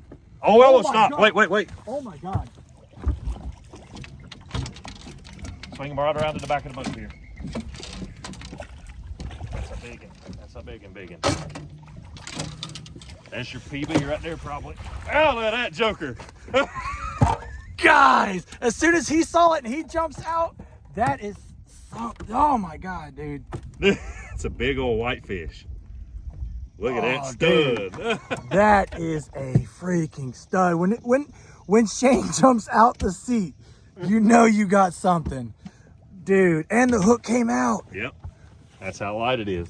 Dude, oh no, it just went through all the way through. Okay. That is a good whitefish. Dude, I'm gonna release him too. I mean, he's big. I'm Get gonna some pictures. Yeah, man, that's a stud. I don't want to mess his mouth up too much. Yeah, he was barely hooked. Yeah, I just don't want to like mess his mouth up so someone else doesn't have the chance of. There it is. I mean, look how light he was hooked. That was like, look at that. That's how close it was. That's definitely my PB. Oh my God, dude. Look at that joker. Oh yeah, he's definitely. Yeah, he's a big one, dude. Well, the ruler on this thing goes to 12 inches on the cooler. So what we'll do is we'll mark him and then pull him over. Dude, guys, as soon as I saw him, I said, oh, and then he jumps up. I knew it was a good one. Oh, dude. That's a stud. 15 inches. 15-inch crappie, guys. And that's a white crappie, too. That's a white crappie. Come on, dude. He's active, but he's 15-inch. That's a stud. Guys, look at that. Let's get you some pictures real quick, and we'll get this joker back released. Yeah, I definitely want to release like tag fish, bigger fish, because I'm just gonna eat and use them. Oh yeah, I'm gonna eat and use some as bait. Yep. So there's no reason for me to take a good trophy fish like this out of the water. Cool. All right, back. Beautiful. Hold on a second. You gonna get the release?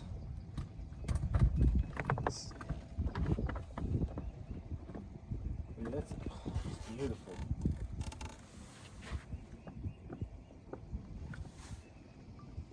All right, guys, we out here today. We catching some slabs. We just want to show you, Bo.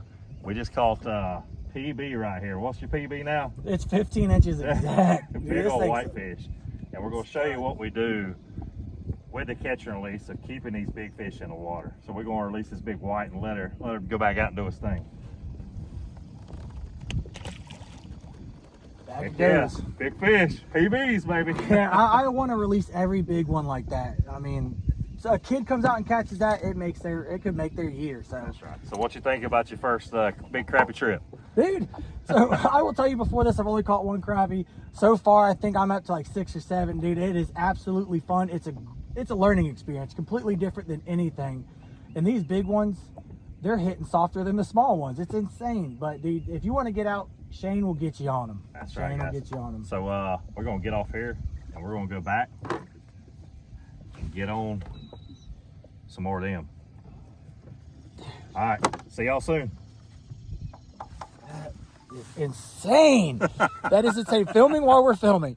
That's so the life of a content creator. Everyone goes, oh, it must be nice to be a content creator. It is absolutely tough. You have to bring so much gear. You have so much editing to do. I mean, doing shorts is a lot easier, but so we're looking at another 30 foot. Yeah, about 20 foot. Yep, 20, 25 foot. Because that come right off the front corner, the front side of it when he smacked it. Ooh, right at Good 28. shot. All right, stop it. Start coming.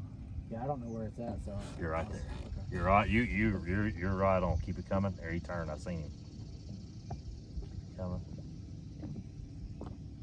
he's still chasing. Keep coming. Keep reeling. I'm right in the den of him again. Yep. He's Real. He's got it, I think. Oh, dude, he was swimming with it. Yeah, he was. It was in his mouth. Dude, he's a good one too. Yep. He's a good one. Big thick. That's a good eater fish. Heck yeah. So he was swimming with it With the the whole bait. time. And like I was like, he's chasing it. No, he's like, no, get him. He's got it. How thick that fish is. That is the That's- summertime, we're getting off the spawn heat. Look how thick the meat is all the way to the tail. That's a sandwich and a half. All right, you want to have some fun now? Man, go for it, dude. I'm telling you, my passion is watching people catch fish. So- That's the reason I do what I do. I'm telling you, man, I'm like a kid right now. All right. I'm like a kid learning to fish for the first time. And could not be a better person to go with, man. I'm telling you, could not be a better person to go with. Oh, I'm in the backside again. Yep, you're gonna let it get right down. All right, start rolling slow. Ooh, there's a Keep big coming, one keep right off the coming, back. keep coming. Keep coming, keep coming, keep coming. Oh, I just got tapped. You're coming through some pretty rough stuff right there too. Oh, I see. I'm hitting the edge of the tree now. Yeah. I'm about to be coming Drop off. Open it, set the hook, set the hook. No. Did you see that? Did you see we're like, hey, it's not going? Yeah. He was holding it. It That's was, what he I was was sitting like, there. it's not going. I'm trying to feed it. He had it in his mouth holding it. All right, short, right out there. Short, you Right, said? about 15, 20 foot. Yeah. Nice little. There you go, perfect. Feels so good when he says perfect cast. All right, right there. Tip up. Yep, easy. Slowly pull through until you feel it. Dude, it was not dropping. Oh, I see him. Open and let it fall. We're right in the middle of the brush. Right there. Yep. Easy. I didn't want to drop it into the brush. Stay coming. Keep coming. Oh. Keep coming. Keep coming. He pulled off. No, he's still there. He's off. Oh. That's a big joker too. See how fast he's coming? See how you took it away fast? All right, real short pitch this way. There you go. Dude, he was darting. I don't see it. All right, let it go. All right. Start working it back. Dude, he was darting. That's the farthest I've seen one chase it so far. And he was coming out there with a mission.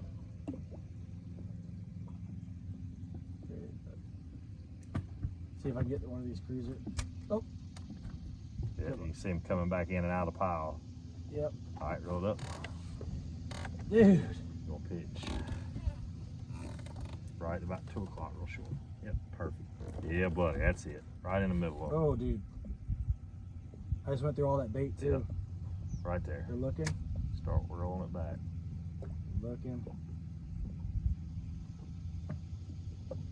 I see it. It's right there. We're getting towards the end. Stop. They're right there with it. Yep. Just let it sit. Oops, sorry, I dropped it. There you good. Let's see it. Get him. Oh! Dude! Real short pitch. Yep. Right. Feed it out. Feed it out. It'll be right. Oh, actually pull it back up. Little pitch just a hair farther. Oh, Yep. dude. He got him out of there, and he was. There you go. Oh, I'm gonna drop right where he was too.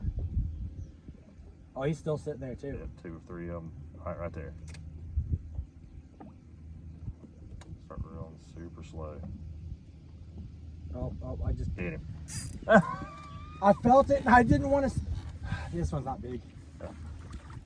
But it's still fun. I left enough line that time. So when you're boat flipping these, he told me a trick to leave enough line about the same length as your rod. That way you could throw it over your head and get it into the boat. Like I felt the thud, thud, and I think I'm just waiting for you to say get it. We're still doing short pitches, right? Yep. It's like I'm second guessing myself if it's Roll actually back a up a fish. little bit farther. Yeah. The wind blew us off of it just a little bit. Actually, and go right there. That's it. That's the money. No, I'm gonna right in the middle. Let it fall down in there this time. Oh, they're chasing already. One came up right at it. All right. Nice and That's slow. all right. Super slow. Slower. These reels we got are super fast on the retrieve. What reel is that? It's the Bass Pro Shots Micro Elite. It's a great rod or great reel. It's about, you used to be able to buy them for like 39 bucks. Now they're about $59 or so, 49, 59. And but it's a super fast, and I beat the heck out of these things. I mean, when I beat them up, I throw them in the floor and they last, they're good. But I like them because they retrieve a little faster, so you can really slow your retrieve down on it. So I run the Shimano 2000 2500s. Yep. I mean, they're like, I think $29.99. Yeah, this is a 500 series. It's a smaller. I like the smaller profile because I change out line quite often, and I want to make sure. 15 feet. Yep. Or you want to go beyond it this time? No, just real short, about 15 foot. Okay. Yep. Perfect. I feed it off. Yeah, it got caught because It's all good. Feed it, feed it, feed it, feed it, feed it, feed it, feed it. We're gonna get stuck this time. Feed it. All right. Start working her back slow. Dude, what is that coming in the back? That was huge. Uh-huh. Oh, that's a good one. Is it? Oh, you got a good pull. No, oh my gosh. Never mind. Oh, look. Oh, he's getting excited now, guys. Never mind. He's getting excited. Dude, this guy had some shoulders on Look that at pull. him. He ate it too. Oh, dude, he's down. Yep. He's all the way down. Go ahead. So the trick to these fish too, when you're getting them, y'all seen you try it like a brim, you try to slide it. If you grab a crappie right there, Okay. if you grab him right on his gill plate, you ain't got to mash him hard, just hold him right on his gills, especially small ones, he won't move at all. See, because I remember the one I caught, dude, he got me good. Yep. Mainly probably because I was trying to grab him like, a bluegill. Like a bluegill, yeah. And dude, I'm telling you, that spine, and they have really thick spines on their back. It just goes to show you that catfish will eat these. You don't have to worry about cutting spines off your bluegill and everything like that. Because if they're eating these spines are thick, man. These things are thick. Found us a good little pile right here. But I'm going to say I got that one. And the wind pushed us back a little bit. We're about 24 foot to the front. Yeah, and that's what we're doing. We're getting close enough to pitch to these things easy, but then we're also letting the wind push us back so that way we can not spook the fish with a lot of boat movement. I'm right in the middle. Let it fall, let it fall. Let it fall, let it fall. All right, start coming back super slow. When he says super slow, he means super slow.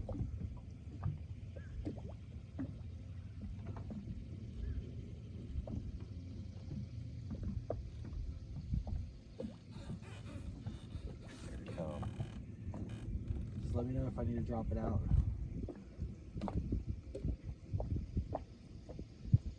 Yeah, I don't even see the bait.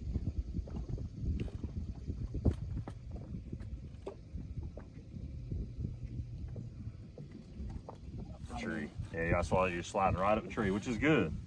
A lot of times that'll get it to where it's. I don't know how. So I don't know if it's the egg sinker that's getting caught or if it's the hook. That one was the hook. I broke off. Yeah, well, most of the time when the hook gets hung, it'll come loose. When the sinker gets hung, is when most of the time you lose it. Because that hook's, like I said, that light wire hook is small enough to where it, or that ELF hook is small enough where it's gonna bend. Are you running like 4 or 6 pound? This is 6 pound super stretch. And that's slime line, right? Yep, 6 pound slime line super stretch. I like the super stretch because it gives you a little bit more stretch on it. I mean, it'll stretch. It's a different compound on how the line's made. It'll actually stretch up to 30%. Instead of it being a weak spot, it'll go right back. It's almost kind of like a rubber band to a certain percentage. Now watch. Now we're gonna. Oh, I was about to say. I thought you were about to pitch it out. I was about to say. Now we're gonna watch him. Real, about 6-8 feet weight spacing. Real short. Oh, right in the middle. Oh, he's already came up. Close it up, and reel it back some. Reel it back. Oh, dude, this is the wrong side. Oh, I had it for the other. And open it, drop it. Oh, I thought you. I'm gonna hook it. Right there, stop. Now hold it. See him come out? Yep. Hold on. Yeah, I felt the tap. Let it see it. He's still there. Let it see it. Come on, buddy. He turned. All right, let's switch that to the other side. Yeah, dude. I was like, where's? So the life of a guide is making sure you got rods and reels on both sides, ready for what customers like to reel with. That's the big thing. So like, that's why when you're crappie fishing, you're gonna see 90% of people who crappie fish use spinning reels, right? Mm-hmm. I do know he has one bait caster reel over there. I think it's on his 16 footer. It's on the live scope because it's basically cane pole. It's a line holder. It's cane pole fishing at that point. No casting, no nothing. It's just basically we're just basically using it as it's like cane pole, like jigging. So what are we about? Yep, about 10 foot right where it's facing. Right, that's been the hot spot. I'm dropping right on it too. Yep.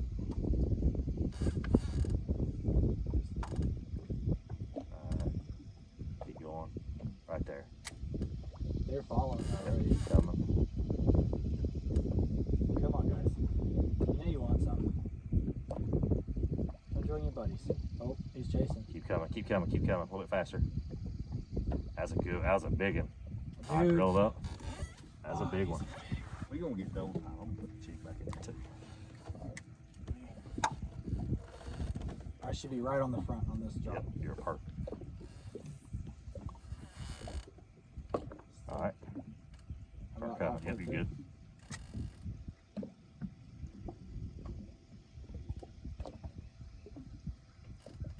Keep it coming. Now a little faster. Keep it coming. Oh no! I don't know if that was a thump of him I felt, or maybe I was just being overzealous. I'm gonna pitch while you're pulling in. I'll pitch a little bit further, and we'll just work in like unison like that. Oh right? yeah. So I'm through the thick stuff on the top. Go ahead and reel it in. Of course.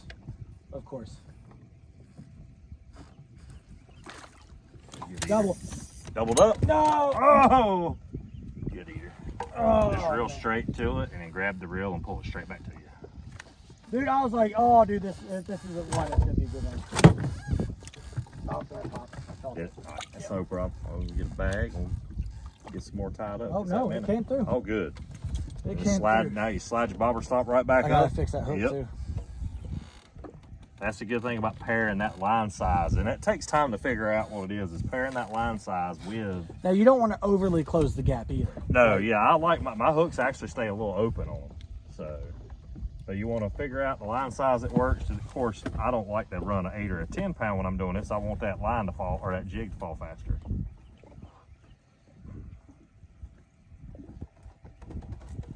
So when you're hooking your minnows, how far back are you hooking them? Or are you just right into the lip? I'm hooking them in the lips as thin as I can to where they don't come off when I pitch them. And what I'm doing is I'm going to let him work it in a little bit, and then I'm going to go ahead and work right behind him. So if he riles them up, I can catch him. Or, I mean, he can just catch him like he just...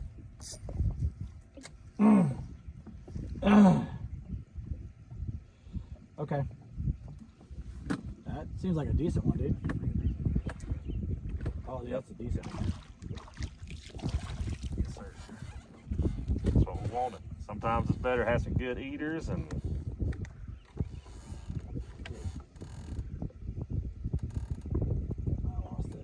You're coming right. You're right in the midst of them, right there. Oh! I was just say you were in the zone. Dude, I felt the. It's like they're so quick. They're hitting and they're letting go. You were in the zone. Oh, I should have dropping right on the edge of them right there. Yep, you're perfect. What I'm doing too is They're scattering. They're scattering. These fish are on minnow so good. I'm just tipping it, this jig with the minnow, just to put a little extra sand in the water. Dude, they're running like they're all coming off. Yep. Oh god dang, dude. This is they're in the movement part. See how they're moving in and out. Yeah. Like so I a told lot you. of the big ones pushed out right here. Yep, some of them left. Go ahead and pitch out there behind it. This one's a little bit further than you, and we're both gonna be right in the zone here. I'll wait till I'm down that deep. Right there, you're good. Yep. And it's such a finicky bite, like so light. It's all touch and feel when you use this stuff with. Like I said, it's Nope, something tapped it again. yep, real. He had it. He was feeding up with it like that other one did. That's not a decent fish. Nice fish. Yeah, buddy. God, guys, look at that. This is God. I'm having some of the most fun. Like I can go out and catch 30s and 40s, and I don't even have this much fun. And the man said he wasn't gonna keep any fish last night. Makes sure it's like it's fun because now you're gonna have a few. You know, the best thing about it is these crappie heads for catfish are some of the best baits you can have, and you still get to eat the fillets off of them. Yeah. Dude. And like it's so crazy how you think of the size of fish we're catching, but you catch a bluegill that's not even a third of the size, and it hits harder than these crappie do. How far are you out? Yeah, good cast, about 20 foot. All right. Oh, I think I just dropped right on top. You get no, you're fine. Just let her go down. Oh, I'm about to drop right into the group too. Yep. I'm gonna get it down to the thick stuff. God, dude. I gotta catch one now. So like I say, guys, most lakes you can't keep doing it. This lake is overpopulated with stuff. So actually taking, Oh, there it goes. There we go. Taking some of the, 8, 9, 7, 8, 9. That's a good fish, it looks like. Oh, that's a good, that's a decent one. He choked it too. He absolutely choked it. Keeping some of these smaller fish is good. It helps keep the population down, and it actually helps keeping to where the other fish have more, or the bigger fish have stuff to eat and grow. Because, like I said, 10 years ago on this lake, you come out here, and you can come out here and catch, and you can still catch hundreds of fish in a day, hundreds. But you may not catch enough, but to eat 10 or 12 to be able to take home after fishing all day long. I don't know where it's at. Just keep rolling steady.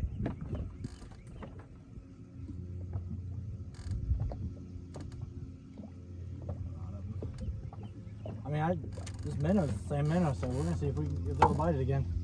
They don't have to be live.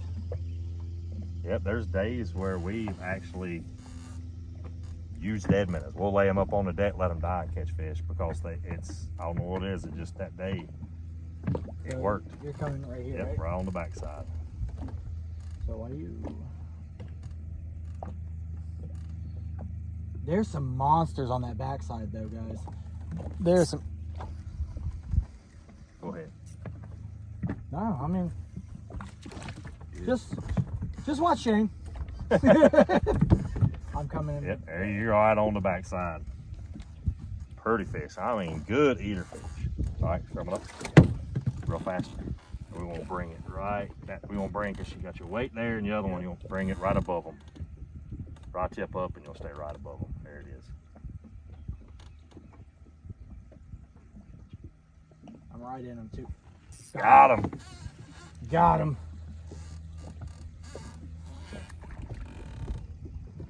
That's a another good eater. And can you believe your buddy Bobby Wynn said there wasn't no fish in this lake? So we are now pulling off the water. It's a little after 10. I told my wife we'd be done at 10. She was right. She's like, I'm gonna take an over under. You're gonna be late. I was. She knows me too well. When the fish are biting, we don't leave. And when the fish ain't biting, we don't leave. We go to get that bite. I felt like a kid out here, man. It was absolutely awesome. I had so much fun learning a new style of fishing.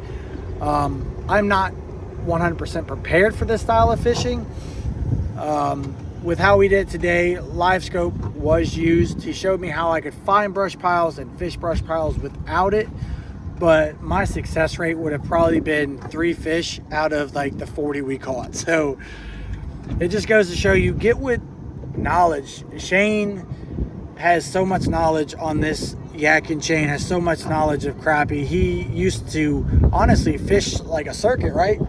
Yep, we used to fish all the time, nonstop. We traveled, we fished the national trails some, we run the local trails, but just getting out here fishing and guiding is the main thing, is what you learn from us. And the reason why we're getting off at 10 is this right here.